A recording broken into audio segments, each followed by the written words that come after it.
Vrindavan one के हृदय में एक युवा ग्वाला कृष्ण सरयू नदी पर पहुंचते हैं। वह बांस की डंठलों को तोड़ना शुरू कर देता है। कुशल हाथों से कृष्णा सावधानी से बांस को तराशता है, उसे बांसुरी का आकार देता है।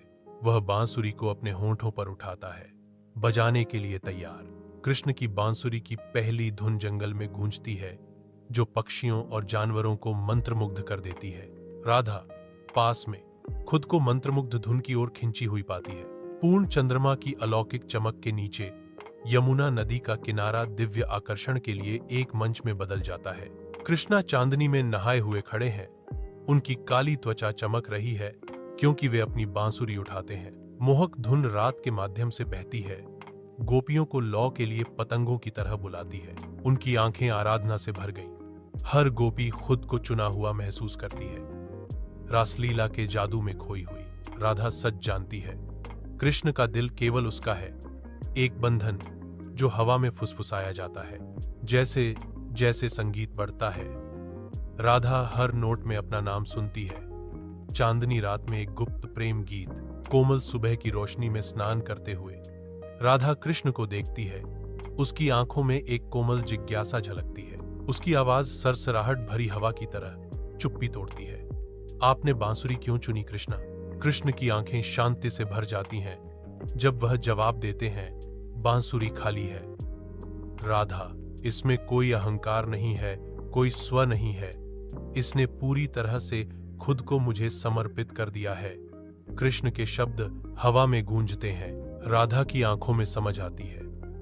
मैं समझती हूं, बांसुरी हमारे प्यार का प्रतीक है। जंगली फूलों की खुशबू उनके बीच के अनकहे बंधन के साथ घुल जाती है, जो मौन समझ का एक सिम्फनी है। चमकदार वृंदावन दिन के उजाले में नहाया हुआ है।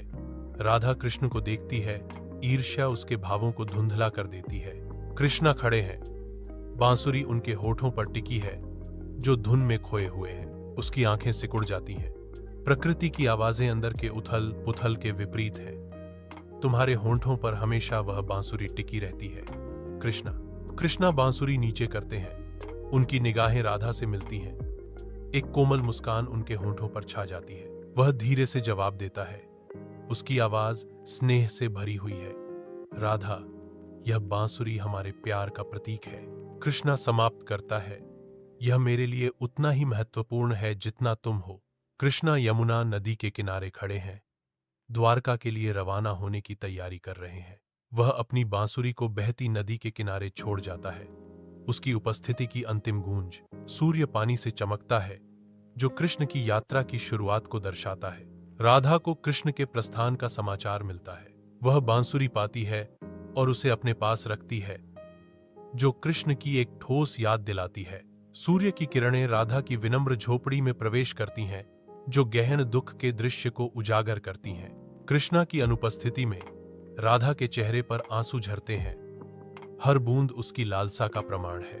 राधा बांसुरी को कसकर पकड़ती है। उसकी उंगलियां इसकी चिकनी बांस की सतह को सहलाती हैं। धूल के कण हवा में नाचते हैं। यादों का एक मौन बैले राधा के चारों ओर घूमता है।